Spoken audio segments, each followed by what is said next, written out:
Ayun mga katunay, ayo what's up? Ako nga pala si BT at nandito ngayon tayo sa BT Reaction. And welcome to my channel, Tunay na Kritiko. Ayun, at meron po tayong panonooring video ngayon. Ito po ay nagbula kay Ders TV. Sa mga hindi pa po nakakabisita sa channel ni Ders TV, bisita na po kayo mga katunay. At kung hindi pa kayo nakakapag-subscribe, subscribe na din po kayo mga katunay kay Ders TV. At syempre, huwag nyo rin po sana kalimutan na mag-subscribe dito sa channel ko sa Tunay na Kritiko. Sa mga hindi pa nakakapag-subscribe, and click the notification bell para maging updated po kayo sa mga reaction videos na aking ilalabas. Yung tugtog ko ngayon ng gara no? Kala mo, yung pang sinikling.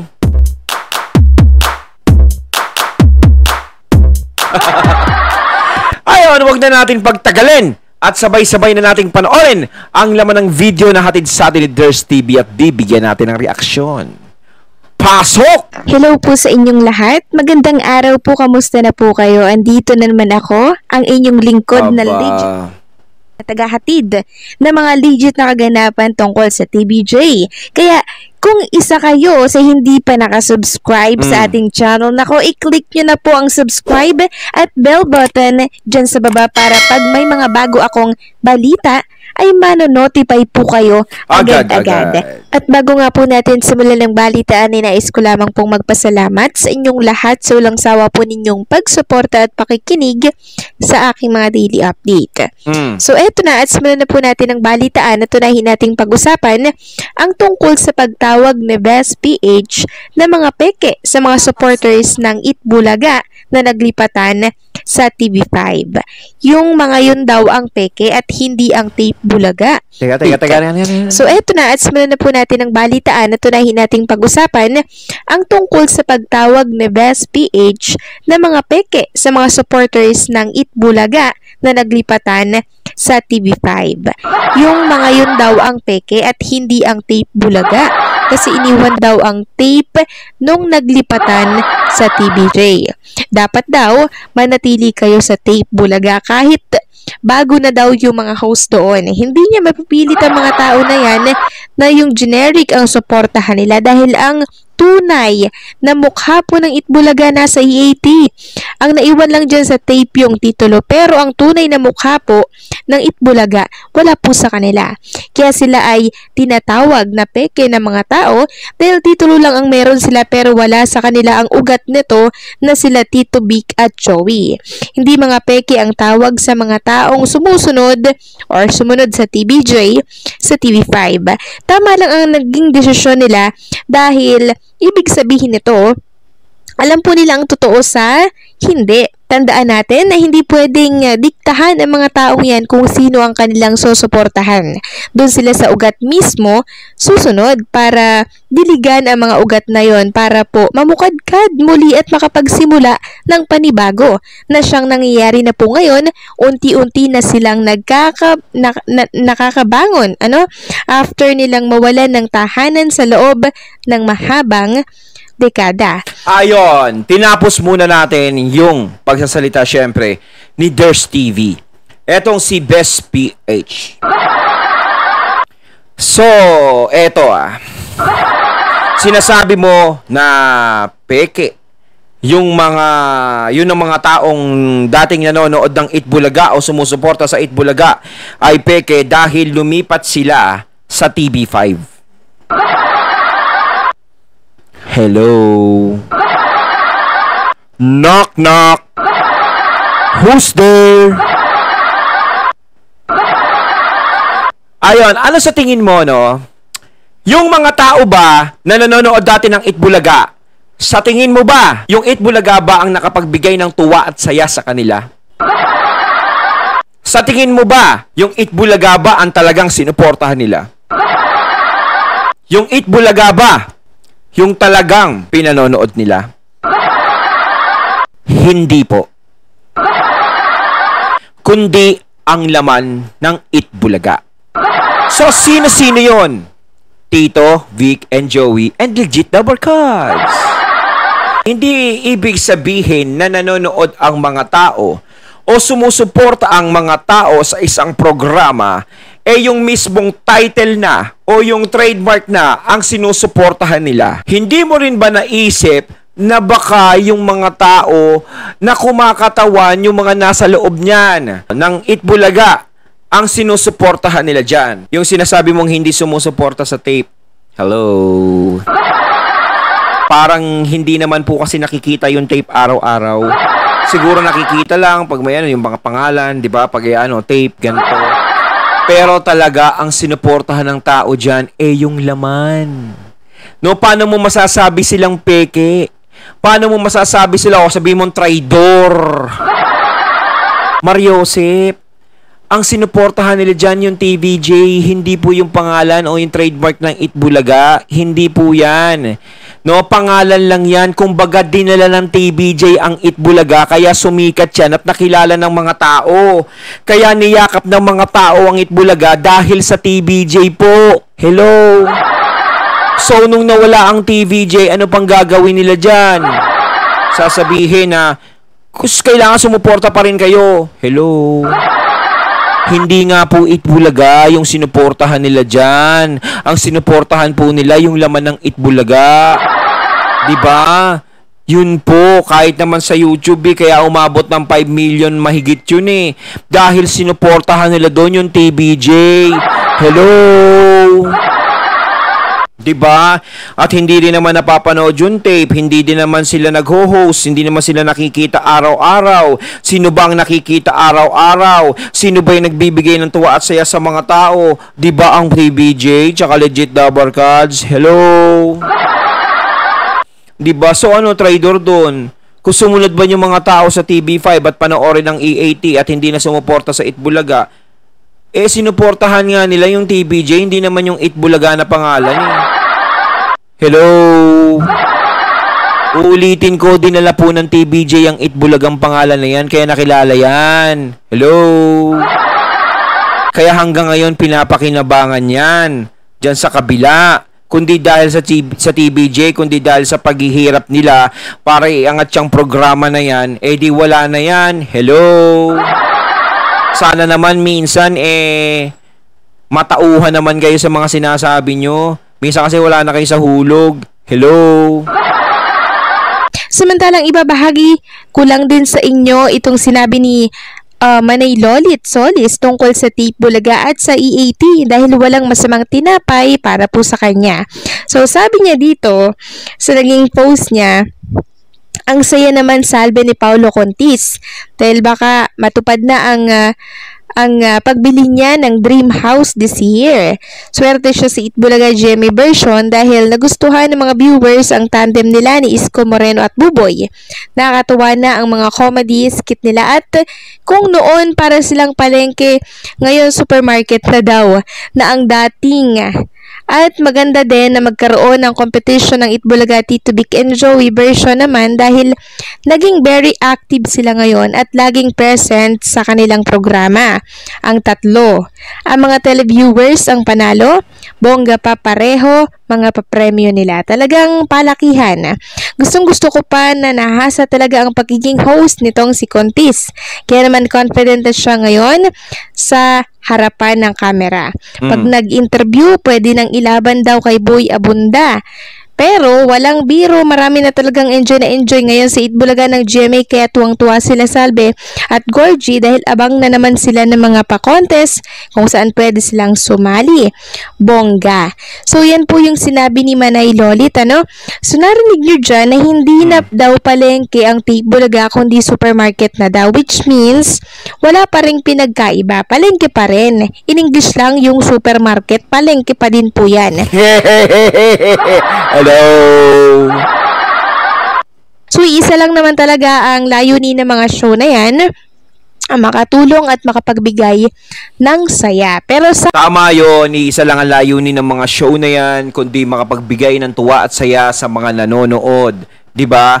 Kaso nga lang, hindi pa rin matapos-tapos sa mga issue, no, na namamagitan sa kanila. Sana po, maging genuine tayo, maging creative tayo, at maging sport tayo. Yun lang yung hiling ko sa Tape Bulaga para magkaroon ng healthy competition. Tama si Ders TV dyan. Kailangan maging creative. ayun yung wala sa kabila. Hello. 'Di ba? Yun ang wala. Kailangan naman nila kahit papaano is maghirap. Kasi alam naman natin lahat ng pinakinabangan nila ay pinaghirapan ng TVJ. No? Kung ano man ang ginagawa nila ngayon, galing yan sa TVJ. Sabihin nila, hindi, galing sa tape yan eh. Hello? Hindi ba? Unang-una yung pangalan, lahat. No? Kaya kayo nang jadyaan ngayon dahil sa TVJ. Kaya kung iniisip nyo na talagang gusto nang burahin ang TVJ sa isip ng mga tao, no? At kayo na ang ituring na Itbulaga, na bagong Itbulaga, bagong henerasyon ng Itbulaga, hindi po ganun kadali matatanggap ng mga tao yan. Mahirap po yan. No? Dahil ang kinikilala ng mga tao na Itbulaga ay ang TVJ. Kaya kahit na wagwagin niyo yung mga ulo ng mga tao na sumusuporta sa TVJ na sabihin, kami ang Itbulaga, kami ang bago, kami ang suportahan nyo, wala pong makikinig sa inyo hanggat nandiyadyaan ang TVJ at hindi nagsasalita ang TVJ at kayo ang dinideklara na bago nilang kapalit. Di ba po? And syempre, ito tama ko lang po ito nga enjoy. Marami daw enjoy ngayon dyan sa Tape Bulaga ng GMA. So, marami po nag-enjoy dyan. Di sana po mataas ang ratings nito. Diba? Katunayan yan, itong YouTube channel po na nakuha po sa TVJ, dating 5,032,000 ay naging 528 million na lang po. So, nasaan yung nag-enjoy doon? Katunayan yan, tinatakbuhan po sila ng mga tao papalayo. Tapos, yung viewers po dyan sa Facebook, 482. Ang viewers ng 5 million na subscribers, 1.9K. So, nasaan po yung nag-enjoy doon? Ano? Hala, grabe so, ha? 1.9K. Kontakin mo 5 million tapos ganun ang yung sinasabi ko sa inyo eh. Kahit makuha niyo yung channel na yan is useless. Kumbaga, no more. Ayan dapat kasi yan binabalik nyo na lang sa kanila eh. Gumawa na lang kayo ng bago, gumawa na lang kayo ng sariling inyo. Kumbaga kahit pakinabangan nyo lang, kita nyo nasasayang oh. Tapos 5.31 something yan, nabawasan pa. Ay nako. Tapos nakalagay, the official YouTube channel of the longest running noontime show in the Philippines, Itbulaga. Siyempre, naging longest running noontime show in the Philippines talaga yan. Totoo yun. Pero, ang gumawa po niyan, kaya naging longest running noontime show in the Philippines ang Itbulaga, siyempre, dahil sa TVJ. No, dahil po yan sa legit Dabar Cards. Dahil sa ginagawa nila, no, na pagpapasaya sa tao araw-araw. Ayan yun. Kung na-enjoy ang mga tao, dapat marami pong nanonood dyan. Oo. Okay?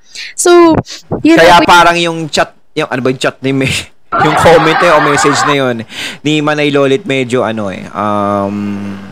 medyo tagilid ng konti. Kasi yung marami nang nanonood is parang medyo that's impossible.